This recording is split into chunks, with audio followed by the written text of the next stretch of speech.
முதல்ல இந்த மயக்க வரத்துக்கு காரணம் வந்து பார்த்திங்கன்னா, ஒன்று வந்து காது குறைபாடு. காது குறைபாடுனா காதில் வந்து ஏதாச்சும் ப்ராப்ளம் இருந்துச்சுன்னா அந்த காது குறைபாடுனால மயக்கம் வரும். ரெண்டாவது வந்து பார்த்திங்கன்னா, சர்க்கரை நோயாளிகளுக்கு வந்து திடுதிப்புன்னு sudden fall of sugar level, அதாவது சுகர் லெவல் திடுதிப்புன்னு குறைஞ்சி போயிடும், ஆனால் சுகர் லெவல் திடுதிப்புன்னு அதிகரிச்சிடும், அதனால மயக்கம் வரும். அந்த உடலை வந்து பேணி வளர்த்தா தான் இந்த உயிரே நம்மகிட்ட இருக்க விரும்புமா. இல்லைன்னா இந்த உயிர் வந்து வாண்ட்ஸ் டு எஸ்கேப், தூங்க மாட்டேங்குது, எப்போதான் முடிச்சுக்கிட்டே இருக்குது. என்ன காரணம் அப்படின்னு ஆராய்ச்சி பண்ணால்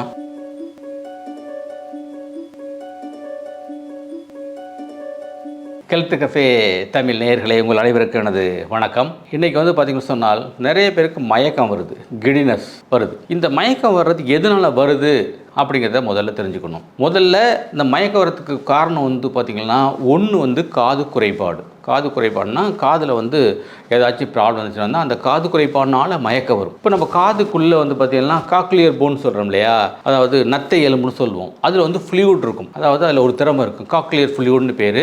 அந்த காக்லியர் ஃப்ளூயினுடைய அளவு குறைகின்ற பொழுது உங்களுக்கு வந்து மயக்கம் வரும். ஓகே, ஒன்று. ரெண்டாவது வந்து பார்த்திங்கன்னா, சர்க்கரை நோயாளிகளுக்கு வந்து திடுதிப்புன்னு sudden fall of sugar level, அதாவது சுகர் லெவல் திடுதிப்புன்னு குறைஞ்சி போயிடும், ஆனால் சுகர் லெவல் திடுதிப்புன்னு அதிகரிச்சிடும், அதனால மயக்கம் வரும். ஹை பிபி, அதிக ரத்த அழுத்தம் இருக்கு இல்லையா, அதிக ரத்த அழுத்தத்தினால சிலவங்களுக்கு மயக்கம் வரும். இதில் வந்து இந்த அதிக ரத்த அழுத்தத்தினால வர மயக்கம் கூட பரவாயில்ல, காது குறைபாடுனால இந்த மயக்கம் வந்தால் கூட பரவாயில்ல. ஆனால் சர்க்கரை நோயாளிகளுக்கு மயக்கம் வந்தால் உடனே அட்டன் பண்ணணும். ஏன்னு சொன்னால், இப்போ ஏன் வந்து மயக்கம், சர்க்கரை நோயாளி மயக்கம் வர சொன்னால் அந்த போதுமான அளவு குளுக்கோஸ் வந்து நம்ம பிரெயினுக்கு போகாது, அப்போ வந்து மயக்கம் வரும். அது படுத்தாலும் உங்களுக்கு வந்து சப்ளை வருமாங்கிறதுக்காக தான் நம்ம மயக்கமே வருது. அதனால இதை வந்து நீங்கள் பார்த்துக்கணும். ஸோ இந்த மயக்கத்துக்கு ஃபஸ்ட்டு வந்து இந்த காது குறைபாடுனால வர்ற மயக்கத்துக்கு வந்து என்ன பண்ணணும்னு சொன்னால், அது வெர்டிகோன்னு சொல்கிறோம். அது என்ன சிம்டம்ஸ் சொன்னால், காது அடைப்பு இருக்கும், காதில் இறைச்சல் இருக்கும், காதில் நீர் வடியும், காதில் ஓட்டை இருக்கும். இது மாதிரிலாம் வந்து சொன்னாங்கன்னா பேஷண்ட், ஏம்மா காது கேட்குதாம்மா, காதெல்லாம் கேட்குதுங்க, ஏதோ காதில் சவுண்டு வருதா, வருது, காது அடைப்பு இருக்கா,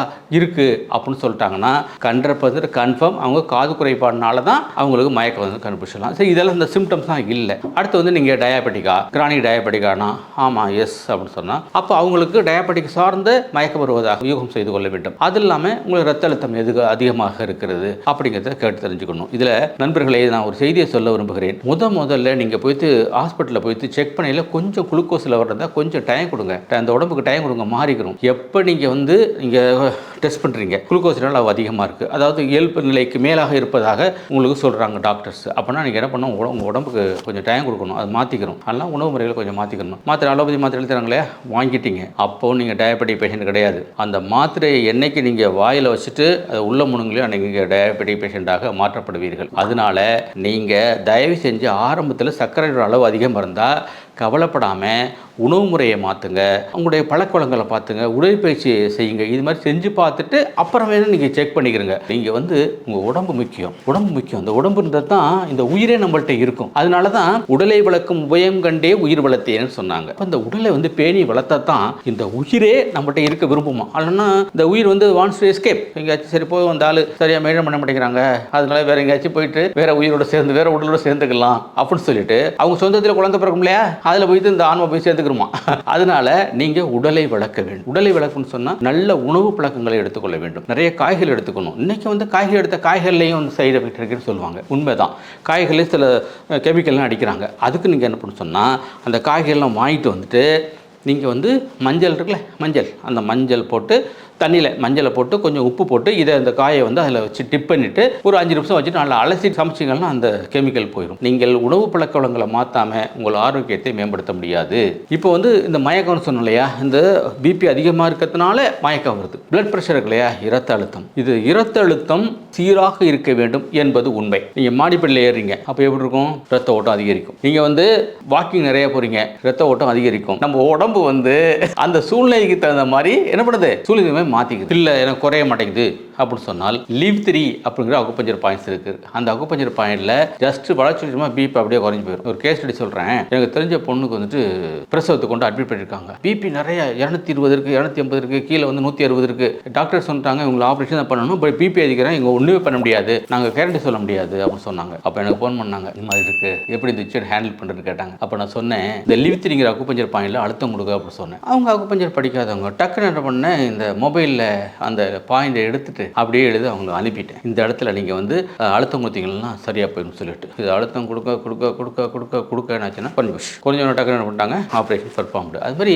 அக்குபஞ்சர் அக்குப்ரெஷர் பயணம் ரொம்ப ரொம்ப அற்புதமானது, ரொம்ப ரொம்ப அற்புதமானது. ஒவ்வொரு விஷயத்தையும் குறைப்பதற்கு நம்மளுக்கு வந்து ஒவ்வொரு புள்ளிகள் இருக்குது. அந்த புள்ளிகளை தேர்ந்தெடுப்பு பண்ணிகள் போது நம்ம நல்ல ஆரோக்கியம் கிடைக்கும். எனக்கு வந்து பிபி சுகர் எதுவுமே கிடையாது, கொஞ்சம் ஒபிசிட்டி தான். அது வந்து என் மிஸ்ஸஸ் சொல்கிறாப்புல, இதை சொல்லாதீங்க அப்புறம் வந்து எல்லாம் மொழி வச்சுருவாங்க, அப்போ பிபி சுகர் வந்துருப்போம்னு சொல்கிறாப்புல. இந்த குண்டு இருக்குல்ல, அதுக்கு டாக்டர் பதிலும் சொல்கிறாரு, நீங்கள் குண்டாக இருந்தால் சந்தோஷப்படுங்கள் என்று சொல்கிறார். ஏன்னா அது வித்தியாசமாக இருக்குது. உங்கள் சிஸ்டம் நல்லா ஒர்க் பண்ணுது. அதாவது குளுக்கோஸ் வந்து எனர்ஜியாக கன்வெர்ட் பண்ணுது, ஒன்றாவது விஷயம். ரெண்டாவது வந்து குளுக்கோஸ் வந்துட்டு கிளைகோஜனை வந்து லிவரில் வச்சுக்குது. மூணாவது வந்து குளுக்கோஸ் வந்து ஃபேட்டாக கன்வெர்ட் பண்ணி அங்கே வச்சிருக்கு. அப்போ நல்லது தானே அப்படின்னு doctor Bajeer Rahman is a great doctor. அவர் வந்து அலோபதி டாக்டர். அப்புறம் அக்குபஞ்சர் படித்து அக்குபஞ்சரில் வந்து ரொம்ப நிறைய உருவாக்கியிருக்காங்க, நிறைய சப்போர்ட்டாக சொல்லியிருக்காங்க. அதனால நீங்கள் இதெல்லாம் பயன்படுத்திட்டு நீங்கள் கொஞ்சம் மனக்கவலைப்படாமல் அப்பப்போ நீங்கள் இருந்தீங்கன்னா உங்களுக்கு பிபி வந்து குறைஞ்சி போயிடும். பிபி அதிகமாக இருக்கிறதுனால மயக்கம் வந்து உங்களுக்கு சரியாக போயிடும். சரி, தூங்க மாட்டேங்க, எப்போ தான் முடிச்சுக்கிட்டே இருக்குது. என்ன காரணம் அப்படின்னு ஆராய்ச்சி பண்ணால் இந்த மொபைல் தான். மொபைல் எப்போ பார்த்தா ஆளும் அப்படியே நோடிக்கிட்டு இருக்குது. அதுவும் பார்த்தீங்கன்னா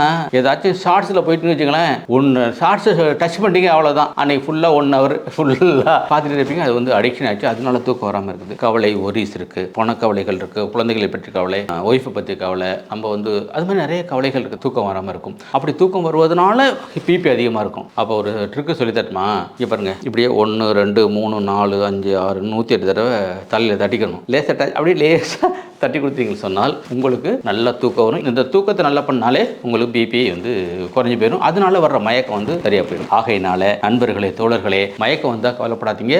ஒன்று காது பிரச்சனை சொன்னால் அதுக்கு 3 பாயிண்ட் இருக்குது. காது எங்கள் இமேஜ் வைக்கிறோம், அந்த 3 புள்ளியிலையும் அழுத்தம் கொடுத்தீங்கன்னா அந்த காது பிரச்சனைனால மயக்கம் வந்து சரியாக போயிடும். பிபி அதிகமாக இருந்துச்சு சொன்னால் கொஞ்சம் உணவு பழக்கத்தை மாற்றிட்டு நல்லா தூக்கத்தை அதிகரிச்சுக்கிட்டு இந்த லீவ் 3ங்கிற பாயிண்டை போட்டிங்கன்னா உங்களுக்கு வந்து பிபி வந்து குறைஞ்சி போயிடும். ஸோ இதை பண்ணிவிட்டு நம்ம சந்தோஷமாக இருக்க, மகிழ்ச்சியாக இருங்க, கவலைப்படாதீங்க. எல்லாம் இல்லை இறைவன் நம்மளுக்கோட இருக்கிறார். உங்கள் நண்பர்கள், தோழர்கள் அதிகமாக ஷேர் பண்ணுங்க. ஏன்னா எல்லாரையும் நம்புங்க, எல்லாரோடையும் பாசமாக இருங்க, எல்லாரோடையும் அன்பாக இருங்க. டெஃபினட்டாக நீங்கள் வாழ்க்கையில் வந்துட்டு எந்த விதமான நோய் நொடி இல்லாமல் மகிழ்ச்சியாக வரலாம் என்று கூறி விடைபெறுகிறேன். நன்றி, வணக்கம். சந்திப்போம் அடுத்த காணொலியில். இந்த வீடியோ உங்களுக்கு பிடிச்சிருந்தா லைக் பண்ணுங்க, ஷேர் பண்ணுங்க, கமெண்ட் பண்ணுங்க. மறக்காம ஹெல்த் கஃபே தமிழ் சேனலை சப்ஸ்கிரைப் பண்ணிட்டு பெல் பட்டனை கிளிக் பண்ணிடுங்க.